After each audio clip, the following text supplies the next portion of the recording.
The sweat cascaded off Herod's face and splashed onto the steps as he heaved his massive fat body up the secret stairway.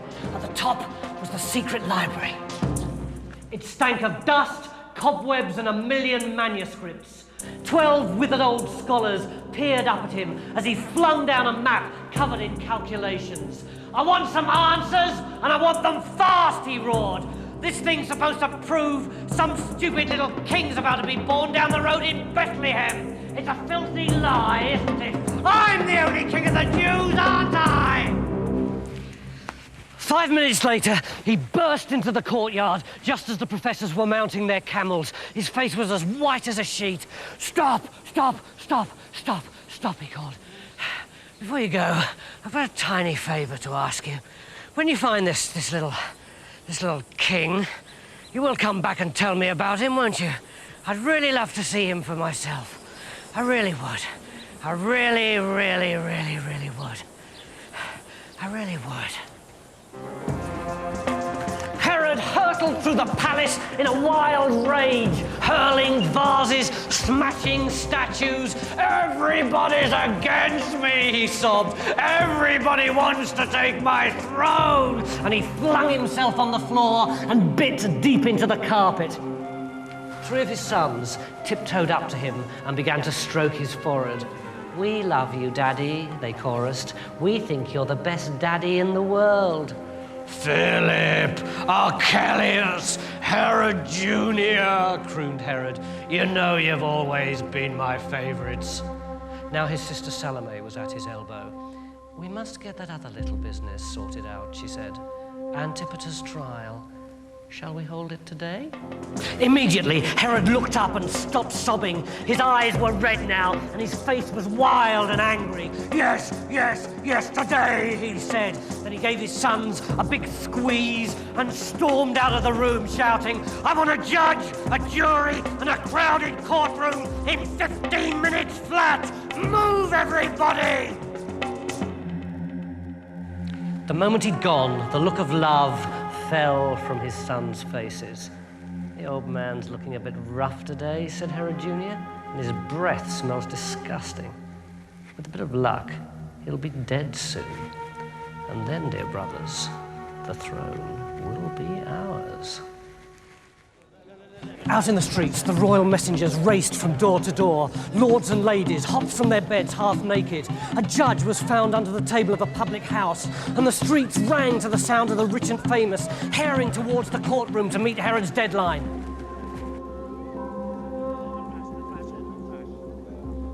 In his cell, Antipater heard the noise. Was it a riot? Had his friends organised an escape party? "No," said the jailer. "Your trial's about to begin, innit? Stick your hands up in the air, please. I've got to search you." "Hello? What's this?" "Brilliant," said Antipater. "You found my deodorant.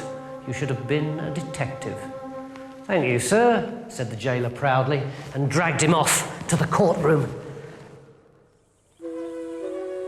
Joseph and Mary were deep in the slums of Bethlehem now. Ragged beggars on every corner, dead drunks in every doorway. A one-eyed madman pushed his way past them. "The great prophet has come," he roared. "I will free you from your chains." "Quick, love," murmured Mary. "I think I'm starting." Joseph looked round in desperation. They were outside a filthy old dive lit by a red lamp. Joseph rushed inside. The woman at reception was being chatted up by a couple of Roman soldiers. "Please," he pleaded, "you've got to help me. My wife's about to have a baby." "Sorry, love. All our beds are full," said the woman, and the soldiers roared with laughter. Then Mary staggered in, and her hands gripped the edge of the desk to stop herself from toppling over. Her eyes were tight shut, her knuckles were white. The sour look disappeared from the woman's face. "I'll tell you what, love," she said. "We've got an old shed out the back. You pop in there." Salome was ripping the skin off her fingers in frustration. The trial had been going on for hours and hours, but it definitely wasn't going according to plan. Antipater, the nasty little stick insect, had been sucking up to the judges and jury in the most obvious way, and yet unbelievably it was working. Every time he spoke, they pulled sad, sympathetic faces. Every time he told them how much he loved his father, some idiot started to cry. Salome yanked at the prosecutor's sleeve. "The poison," she whispered. "Tell them about the poison." "I can't," he said. "It isn't true. Tell them or you'll never work again." The prosecutor rose to his feet.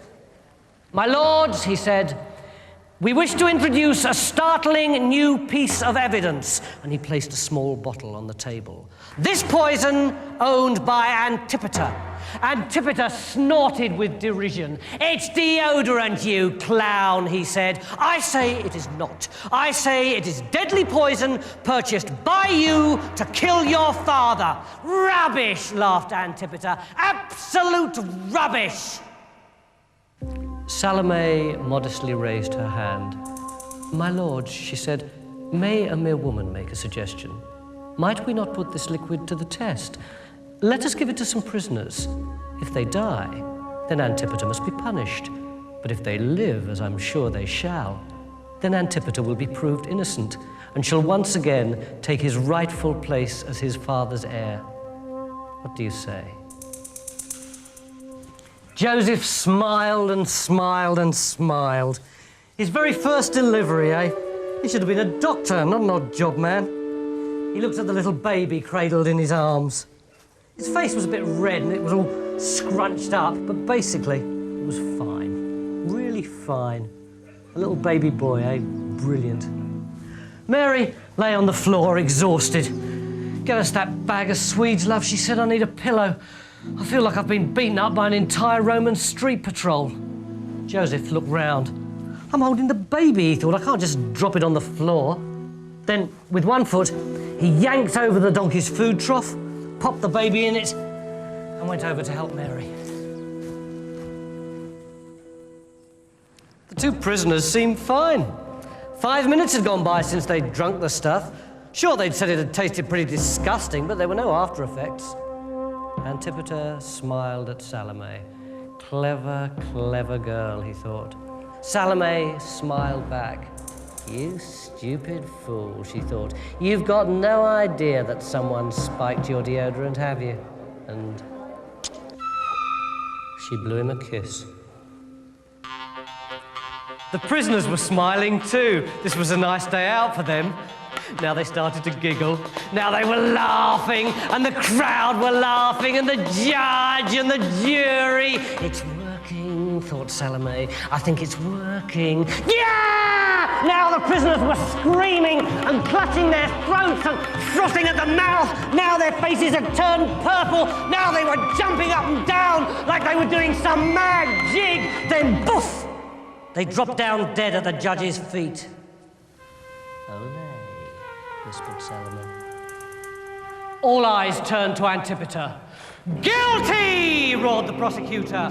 "Guilty!" cried the judges. "Guilty!" yelled the jury, and the whole courtroom took up the cry. "Guilty! Guilty! Guilty!"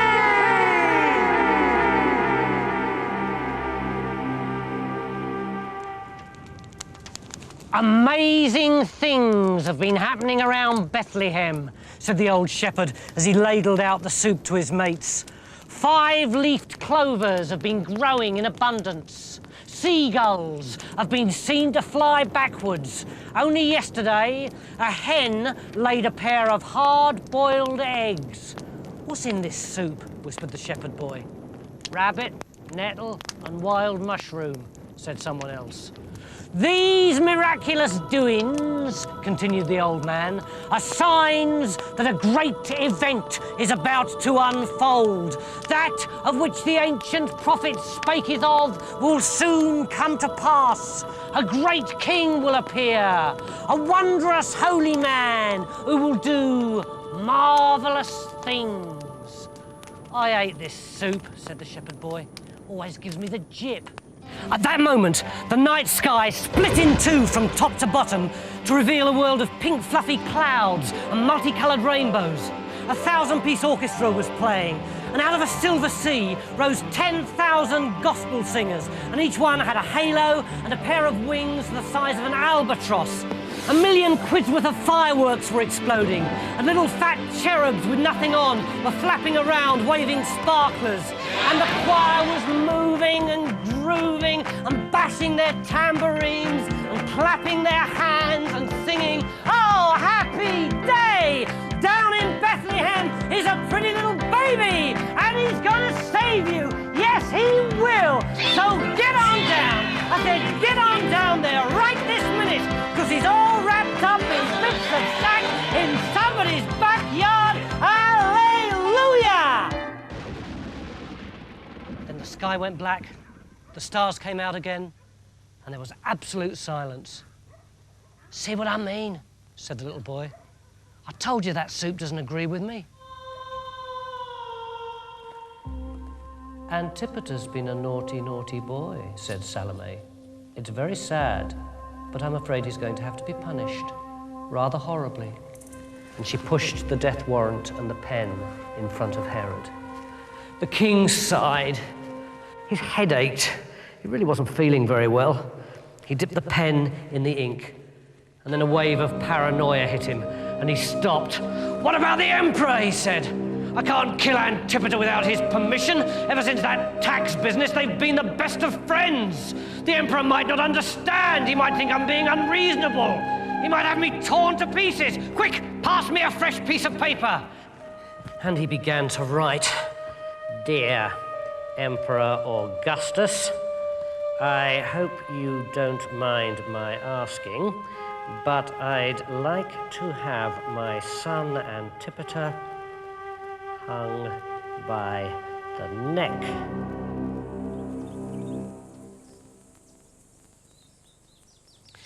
Joseph had just finished watering the donkey, mucking out the shed and straightening Mary's sack of Swedes, when a little shepherd boy popped his head round the corner. "No, he's not in there," he called out. "Let's go home. We've looked in every lean-to in Bethlehem." "What are you doing?" hissed Joseph. "You'll wake the baby." Immediately, 6 shepherds pushed past him and raced into the shed. There, in the feeding trough, was this tiny little baby blowing bubbles. The shepherds dropped to their knees. "It's him, it's him," whispered the oldest one. "Tell us, what name have you given this holy babe?" We haven't quite decided yet," said Joseph. "What do you reckon, Mary?" "Jesus," she said. "Jesus," repeated the old shepherd. "Jesus." And a little tear trickled down his cheek. Herod finished his letter and his head was throbbing. He was feeling awful. Was he going to throw up? He really should see a doctor. Then his nose started bleeding again. Drip, drip, drip. The blood splattered all over the letter. Then he felt a fierce pain in his side. He thought he could taste kippers. Everything was spinning out of focus. "Help!" he called. "Help me!